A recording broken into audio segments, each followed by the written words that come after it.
Hello বন্ধুরা, good afternoon. আজকে আমি দেখো বানাবো ধাবা স্টাইলে এগ কারি। প্রথমে আমি ডিম সেদ্ধ করে নিয়েছি। এখানে আলু, আদা, পেঁয়াজ, টমেটো সব কেটে নিয়েছি। কড়াইতে তেল দিয়ে দিলাম, সাদা তেল দিয়ে আমি পেঁয়াজটা টমেটোটা ভালো করে ভেজে নিলাম। ভেজে আমি পেস্ট করে নিয়েছি, আর রসুন আদা আলাদা পেস্ট করেছি। তারপরে কড়াইতে তেল দিয়ে আলু ডিমগুলো ভেজে নিলাম। ডিমটা ভাজতে গিয়ে গেল সব ভেঙে, মানে সেদ্ধটা একটু নরম হয়েছিল তাই ভেঙে গেছে।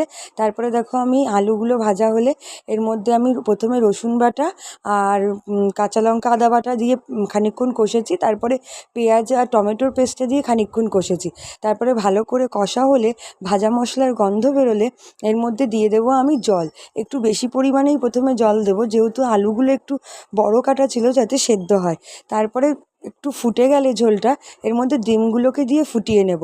এবার লাস্টে নামানোর আগে দিয়ে দেবো ধনেপাতা আর গোলমরিচ গুঁড়ো, গরম মশলার গুঁড়ো। আমার ভিডিও ভালো লাগলে অবশ্যই লাইক